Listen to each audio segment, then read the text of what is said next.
बहुत समय हो गया, लेकिन अनेक दैत्यों को भेजा लौट कर नहीं आए, तो क्यों नहीं मैं कृष्ण को ही यहाँ बुला लूं। तो महाराज कंस ने अक्रूर जी को बुलाया। अक्रूर जी ने दरबार में प्रवेश किया। सब दरबारियों के साथ में खड़े होकर महाराज कंस ने स्वागत किया।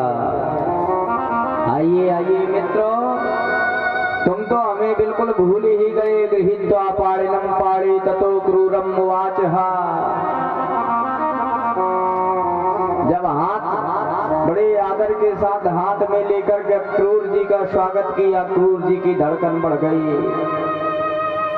अक्रूर जी सोचने लगे, इस दुष्ट ने आज तक ठीक से राम राम करी नहीं, आज कितने प्यार से हाथ मिला रहा है, अपने पास बिठा रहा है। गोस्वामी तुलसीदास जी कहते हैं, नवन नीच की अति दुखदाई। दुष्ट व्यक्ति जो तुमसे कभी ना बोलता हो, अगर कभी अचानक से उसकी कृपा बरसने लग जाए, समझ लो कि उसका बहुत बड़ा स्वार्थ है। भगवान न जाने कौन सा संकट आएगा। सावधान होकर के खड़े भई, बोले दास को कैसे याद किया। कंस ने कहा, मित्र तुमसे क्या छिपाऊं, बड़ा भव्य मेला लगवाना है मुझे। मेरी इच्छा है तुम मेरा रथ लेकर ब्रज में जाओ और मेरे भांजों को लेकर आओ। आजकल बड़ा नाम सुन रहा हूं, मल्ल युद्ध का कार्यक्रम कर रहा हूं। अक्रूर जी षड्यंत्र समझ गए, मन में सोचने लगे कि इस मूर्ख को कैसे पता चल गया कि कृष्ण ही इसका काल है। फिर भी काल को घर बैठे बुलवा रहा है। अक्रूर तुम्हें लाना है। अक्रूर हाथ जोड़ करके बोले, मनोरथान करे तज्जनयो देव हतानपि युज्यते हर्ष शोकाभ्याम तथाप्याज्ञाम करोमिते। महाराज, व्यक्ति अपने जीवन में मनोरथ चाहे जितने ऊंचे ऊंचे बांध ले, लेकिन समय बताता है कि कब किसके साथ क्या होना है। लेकिन फिर भी हम तो आपके सेवक हैं, हमें तो आपकी आज्ञा का पालन करना है। पर जो आप सोच रहे हैं उसमें आप कितने सफल होंगे, ये तो वक्त बताएगा। अक्रूर जी चल पड़े, रात्रि में विश्राम किया। प्रातः काल होते ही अक्रूर जी वृंदावन आए। सवेरे के चले शाम को पहुंचे। विचार करते जा रहे कि आज मैंने कौन सा शुभ कर्म किया, कौन सा कल्याणमयी कर्म हो गया मेरे जीवन में कि साक्षात गोविंद के दर्शन करने में जा रहा हूं। अक्रूर जी पहुंचे।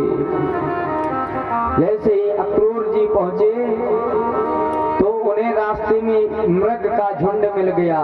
जानते हैं, मृग का झुंड मिल जाना, किसी यात्रा में आप जा रहे, अगर मृग का झुंड मिल जाए तो समझ लेना आपकी यात्रा सफल हो गई। ये शकुन है।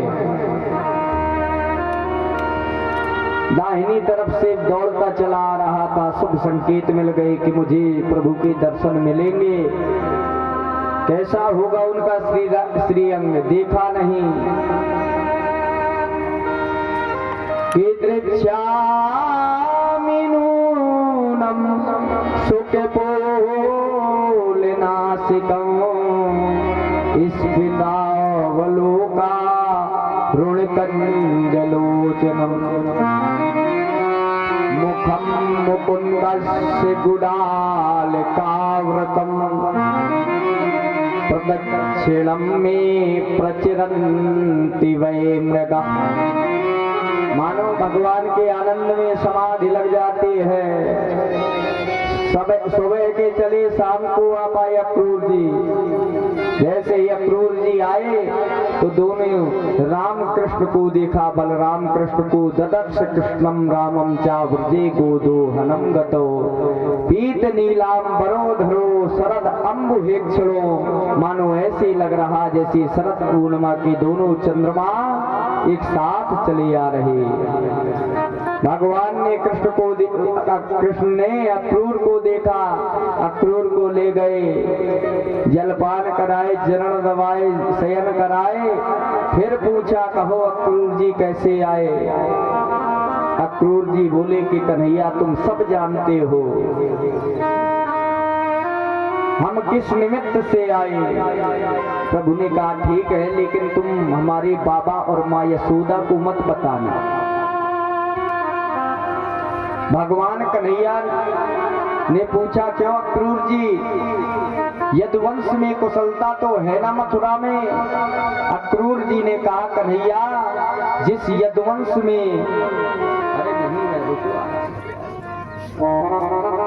जिस यदुवंश में कंस जैसा कैंसर पैदा हो जाए, भला उस यदुवंश में क्या कुशलता हो सकती। अक्रूर जी कुछ बोलते नहीं। किम नूनना कुशलम प्रक्षे एतदाने कुला। भगवान कृष्ण ने कहा चाचा जी यदुवंशियों का कुशलता का प्रश्न पूछना ही गलत है, क्योंकि जानते हैं यदुवंशियों के शरीर में जो कंस रूपी कैंसर पैदा हो गया तो उसके रहते कौन कुशल रह सकता है। अक्रूर ने कहा ठीक कहा गोविंद, उसी का इलाज करवाने के लिए तो तुम्हें लेने आए हैं, उसी कैंसर की दवा तो तुम हो। वह रोग आपके हाथों से ठीक होगा। ठीक है, यहाँ नंद बाबा को पता चला। नंद बाबा ने शाम को दोहाई लगवा दी पूरे ब्रजमंडल में कि जिसको मेला देखने जाना हो सवेरे तैयार हो जाए। गली गली सूचना पहुंच गई और जब गोपियों के कानों में बात पड़ी कि गोविंद प्रातः मथुरा चले जाएंगे तो सब गोपियों की नींद भाग गई। अरे जिनके दर्शन के लिए पल पल आंखें तरसती उन गोपियों ने सुना, सब इकट्ठी हो गई। बोली सखी तुमने सुना है? दूसरे बोले हाँ हाँ, मैं वही चर्चा करने तेरे पास आई हूँ, अब क्या होगा? वह बोली वही होगा जो विधाता ने प्रारब्ध में लिखा होगा। विधाता को गालियां देने लगी कि इस विधाता ने इसका नाम अक्रूर क्यों रखा। अरे इसका नाम तो क्रूर होना चाहिए। अरे हमारा हृदय क्या कोई खिलौना है कि जब चाहा तब खेला, जब चाहा तब तोड़ दिया। अरे विधाता ऐसा क्रूर विधान क्यों बनाता है? औहो विधाता स्तवना क्वचित दया संयोज्य मैत्रा प्रणयी न देह। दूसरी बोली कि विधाता को जब हमने देखा नहीं तो पूछने से क्या लाभ। जब हमने विधाता को नहीं देखा तो कोसते क्यों है विधाता को? एक बोली मेरे लिए तो ये अक्रूर यमराज बन के आया है, ना ये आता और ना गोविंद के जाने का प्रश्न होता। एक बोले ठीक कहा, इसका नाम अक्रूर नहीं, इसका क्रूर होना चाहिए नाम। जो ब्रजमंडल की दो आंखें राम और कृष्ण के रूप में इनको निकाल के ले जा रहा है तो इससे बड़ा क्रूर कर्म क्या हो सकता है। एक बोली बहन मैं अपने रहते कन्हैया को नहीं जाने दूंगी, रथ पकड़ लूंगी, रथ के सामने लेट जाऊंगी, जैसा बनेगा कृष्ण को रोक लूंगी। बहन बोली क्या ऐसा करने से तेरी बदनामी नहीं होगी? तेरी लोक लाज का क्या होगा, क्या कहेंगे दुनिया वाले?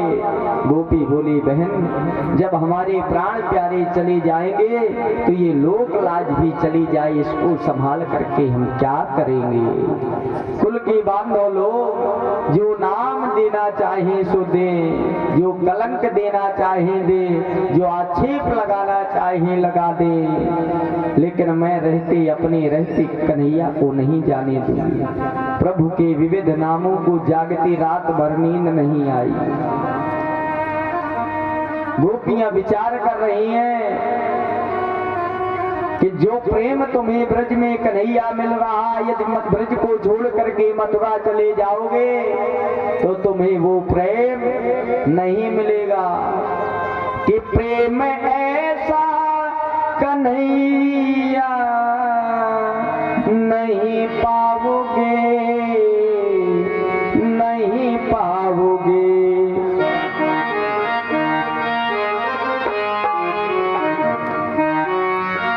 हो जा रहे हो तो जाओ ब्रज छोड़कर, सबका दिल तोड़कर। हो प्रेम ऐसा कन्हैया नहीं पाओगे, नहीं पाओगे।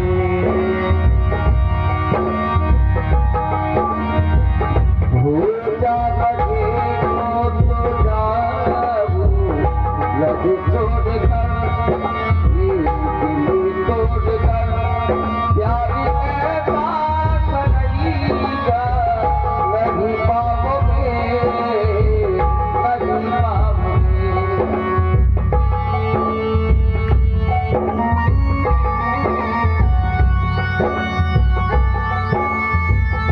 जय हो।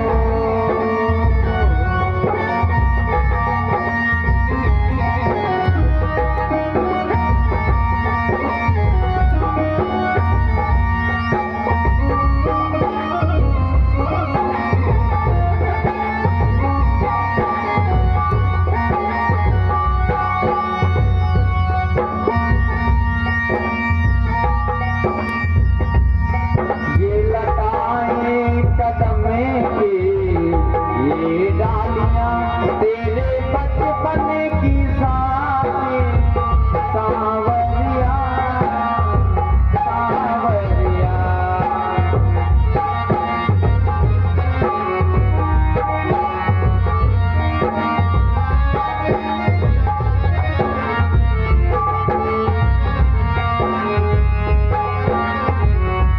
कुंज गलियां कहानी तेरी गा रही, कुंज गलियां कहानी तेरी गा रही। ऐसी गलियां कन्हैया नहीं पाओगे, नहीं पाओगे। जा रहे हो तो जाओ ब्रज छोड़कर, सबका दिल तोड़कर। प्रेम ऐसा कन्हैया नहीं पाओगे, नहीं पाओगे। प्रेम ऐसा कन्हैया नहीं पाओगे, नहीं पाओगे।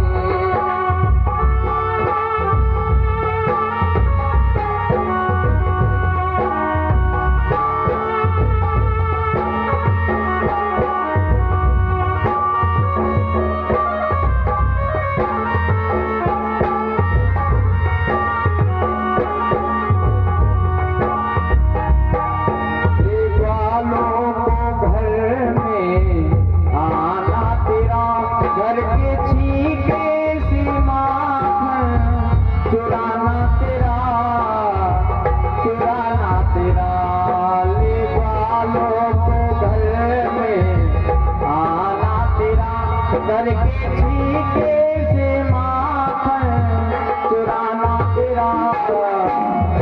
स्वादे माखन का जैसा मुझे नहीं मिला, स्वादे माखन का जैसा मुझे नहीं मिला। स्वाद ऐसा कन्हैया नहीं पाओगे, नहीं पाओगे। स्वाद ऐसा कन्हैया नहीं पाओगे, नहीं पाओगे। जय हो।